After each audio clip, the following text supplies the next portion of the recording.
గుజరాత్ వస్తా మా హర్షన్న ఏం చేశాడు, ఒక కత్తి లాంటిది కొనుక్కొచ్చాడు, సూది లాంటిది, పోలీసులు లేకపోతే పొడి చేద్దామని.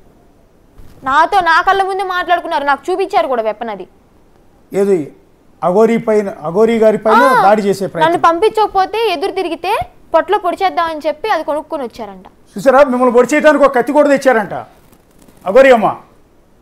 అది నేను చూడలేదు, ఆ అమ్మాయి చూసుంటదా. నేను ఎందుకంటే లేదు హోటల్ రూమ్కి వెళ్ళాక నాకు చూయించి నేను నిద్రపోతున్నానండి, పడుకున్నాను. నేను పడుకున్నాను అనుకుని మాట్లాడుకున్నారో ఏమో తెలీదు. జస్ట్ మిస్ అన్నా, పోలీసులు లేకపోతే పొడి చేసేవాడిని అని చెప్పని హర్ష అన్నాడు. సర్లేరా, పోలీసులు ఉండడం వల్ల బతికిపోయిందిరా, అది లేదంటే నా చేతే ఆ జుట్టు కోసి తీసుకొచ్చేవాడిని అని చెప్పని విష్ణు. అంత సీన్ లేదు చిన్ను, ఎవరికి చెయ్యేసే అంత ధైర్యం లేదు, అంత దూరం లేదు. పోతే నేనన్నా పోతా, ఎదుటోడన్నా పోతా. చిన్ను ఒకటే మాట, నువ్వు వచ్చేసినావు కదా. అవును, నేను పూర్తిగా వచ్చేసాను. నేను ఇప్పుడు కాదు, లాస్ట్ టైమే పూర్తిగా వచ్చేసాను. చిన్ను ఇటు విను, లోకం ఏమనుకుంటది, పక్కోలు ఏమనుకుంటారు అనేది అవసరం లేదు, ఓకేనా. పెళ్ళైంది కదా, పెళ్ళైంది, నీ ఇష్టపూర్వకంగా నన్ను స్వీకరిస్తున్నావు, నా ఇష్టపూర్వకంగా నిన్ను స్వీకరిస్తున్నాను, మన ఇద్దరు మనసులో కలిసారు. సో జీవితాంతం ఇద్దరం ఇలాగే కలిసి ఉండాలి మనం 100%. పోతే ప్రాణమైన పోవాలి కానీ ఒకళ్ళు వచ్చాక మాట అయితే పడైంది కదా. ఘనంగా ఒక జ్యోతిర్లింగంలో ఏదో ఒక జ్యోతిర్లింగంలో వాళ్ళకి ఫోన్ చేసి చెప్తాను, ఘనంగా లైవ్ పెట్టి ఘనంగా పెళ్లి చేసుకుందాం ఇప్పుడు. ఓకే, ఘనంగా, ఊరికే కాదు, ఘనంగా చేసుకుంటాం. మూడోసారి పెళ్ళి అంటావా?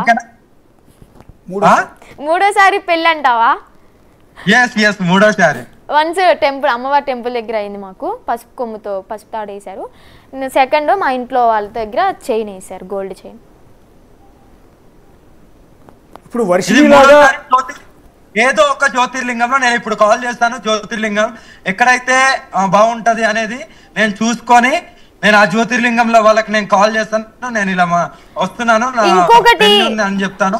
ఇంకొకటి, నీవి నెంబర్స్ ట్రాపింగ్ లో ఉన్నాయి, నాకు ఇచ్చిన పర్సనల్ నెంబర్ ఒక్కటే యూజ్ చేయి ఈ లైవ్ అయిపోయిన తర్వాత.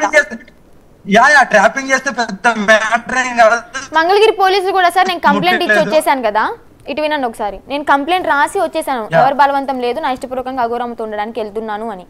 అయితే ఆ కేసు తీసుకున్న వాళ్ళు మా అమ్మ నన్ను కూడా కేసు తీసుకుని పోలీసులే ఈమె నెంబర్ హ్యాక్ చేసి నన్ను ఈడ్చుకొచ్చేయండి, మీ అమ్మాయిని ఎలా తీసుకొచ్చుకొని మేము చూసుకుంటాము అని చెప్పని అన్నారు. అంటే నేను ఒక మేజర్ని, నా ఇష్టపూర్వకంగా నేను రాసి ఇచ్చెళ్ళాను అంటే నా కేసు పనికి రాలేదు, విష్ణు వాళ్ళు ఇచ్చిన కేసు పనికొచ్చింది. అంటే నా ఇష్టంతో పని లేదు. పోలీస్ స్టేషన్లో కేసు ఇచ్చినప్పుడు కూడా నేను రాసేసి ఓకే నువ్వు వెళ్ళమ్మా నీ ఇష్టపూర్వకంగా అన్నావు కదా అంటే నేను వచ్చేస్తుంటే పోలీస్ స్టేషన్ ముందే మా నాన్న మన్నయ్య నన్ను ఇప్పటికీ గీతలు ఉన్నాయి, ఈ రక్కేసిన గీతలు ఉన్నాయి, లాక్కుని వెళ్తుంటే మీరు పోలీసులేనా, మీ పోలీస్ స్టేషన్ ముందు ఒక ఆడపిల్లకి ఇలా జరుగుతుంది, నా ఏడుపు మీకు కనిపించట్లేదా, ఈ లేడీ కానిస్టేబుల్స్ లేరా, మీరు ఆపలేరా, ఇష్టపూర్వకంగా వెళ్తున్నా అన్నప్పుడు వాళ్ళు అడ్డుకుంటున్నప్పుడు మీరు ఆపాలి కదా అంటే ఎల్లవమ్మా ఎల్లు అని చెప్పని ఎంత రెక్లెస్ గా మాట్లాడారంటే అంత రెక్లెస్ గా మాట్లాడారు. అంటే నాకు న్యాయం జరగడానికి పోలీసులు కూడా నాకు న్యాయం చేయరా, ఇంకెక్కడ నాకు న్యాయం జరుగుతుంది? అంటే అఘోరీ అమ్మ యాజ్ ఎ మీడియా పర్సన్గా ఇది మాకు ఒక అర్థం కాని పరిస్థితి, ఒక విషమ పరీక్ష ఒక విధంగా చెప్పాలండి. ఎందుకంటే ఆ అమ్మాయికి సపోర్ట్ చేయాలా, ఆ అమ్మాయిని మీరు పెళ్లి చేసుకున్నానన్న ఈ అంశాన్ని సపోర్ట్ చేయాలా, లేకపోతే కన్నబిడ్డలే కల్లాడిపోతున్న తల్లిదండ్రులకు సపోర్ట్ చేయాలా, అర్థం కాని పరిస్థితి మాది. ఇప్పుడు మీరు చెప్తున్నది క్లారిటీ ఉంది, నేను క్లారిటీ ఇస్తున్నాను. మా ఇద్దరిని విడతీయొద్దు ప్లీజ్. మేమెంతో ఇష్టపడి మా జీవితాన్ని మేము లీడ్ చేసుకుంటున్నాం, చాలా ఇష్టపడి పెళ్లి చేసుకున్నాం, దయచేసి మమ్మల్ని విడతీయొద్దు. నేను కోరుకునేది ఇది ఒక్కటే.